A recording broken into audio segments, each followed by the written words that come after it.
Being from the United States, I knew that by coming to the 2019 Geneva Motor Show, I was bound to run into a few cars of the forbidden fruit variety, which is exactly what Volkswagen has just unveiled at the 2019 Geneva Motor Show. This is the 2020 Volkswagen T-Roc R, a hot version of the T-Roc subcompact SUV, not available in the States. Let's take a first look.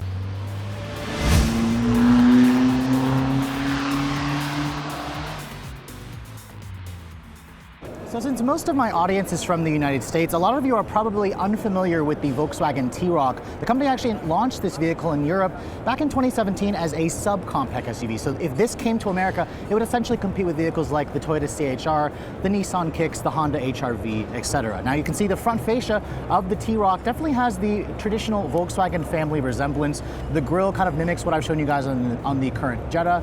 The headlights are available with full LEDs, as you can see, with an LED turn signal. This particular R version does have these LED running lights at the lower front fascia and just a much more deeper, aggressive looking fascia with these black accents. I think it's a really good looking SUV. If Volkswagen is ever going to introduce the T-Roc here in America, this R version I think would particularly do very well. Now underneath the hood of the T-Roc, you're going to get the same powertrain from the Volkswagen Golf R. It's the 2-liter turbocharged 4-cylinder with 296 horsepower and 295 foot-pounds torque. That's 110 more horsepower than the base version, and it goes out through their 4-motion all-wheel drive and the 7-speed dual-clutch transmission. Volkswagen says it'll do 0 to 60 in around 4.9 seconds and reach a top speed of 155 miles per hour.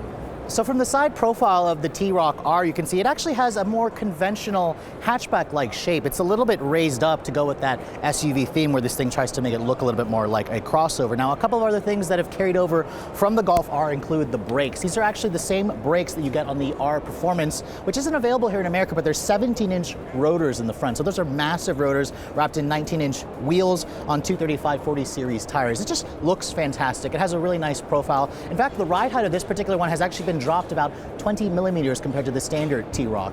So this is again lowered to give it more of that performance look. Now in terms of the size, the T-Roc sports a wheelbase that's around 102.5 inches long and an overall length of around 168 inches long. This is about 5 inches longer than the first generation Tiguan that was available in the States, and it's a whopping 18 inches longer than the current Tiguan, which got pretty massive in the overall size. So clearly VW has space in the American lineup for a vehicle like this, but the company did say that they plan on bringing a subcompact crossover that's just slightly bigger than this particular version of the T-Roc. So at the rear of the T-Roc, you can see it has its own unique rear fascia compared to the standard T-Roc version. VW kind of puts these blacked out LED combination rear taillights, which again mimic what we've seen on the new Jetta, on the current Golf, on the new Passat. You've got a very subtle and clean R badge that goes very well with the T-Roc badge. And I really, really love the quad outlet exhaust that this particular one has with the very large oval tips.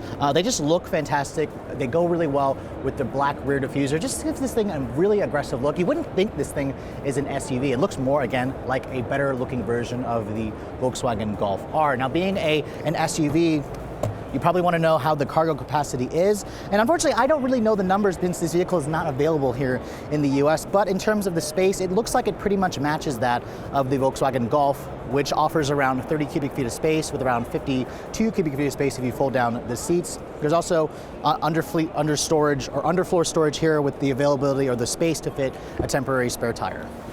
Now on the inside of the T-Roc R, you can see it has a lot of the current design language that we've seen on the other newer VW products. The interior in this vehicle is actually not bad, although if you start poking around the interior materials, you'll notice that the dash is all a hard touch plastic graining material.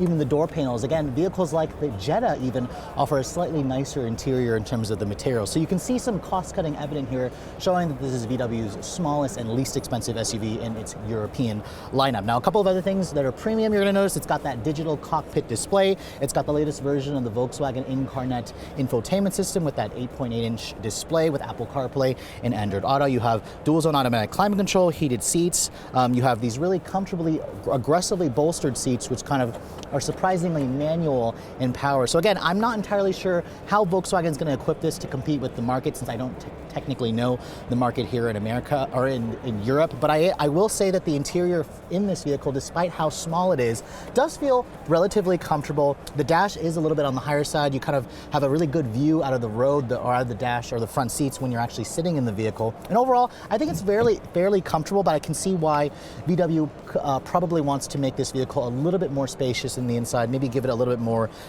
premium features to kind of go with where they fit in the US lineup. But let's hop into the back seats and see how the rear seat space is in the T-Roc. So hopping into the back seat of the T-Roc, usually vehicles in this subcompact SUV segment have really tight back seats, and this is basically the case for the T-Roc as well. The legroom feels pretty comparable to the last Mazda CX-3 or Honda HR-V that I last sat in. It feels kind of like it's in between those vehicles. It is definitely better than the CHR, but not quite as spacious as vehicles like the Nissan Kicks. You can see this is where I had the front seat to drive. I'm 5'7". There's really good foot space underneath the front seats. The floor here is not completely flat.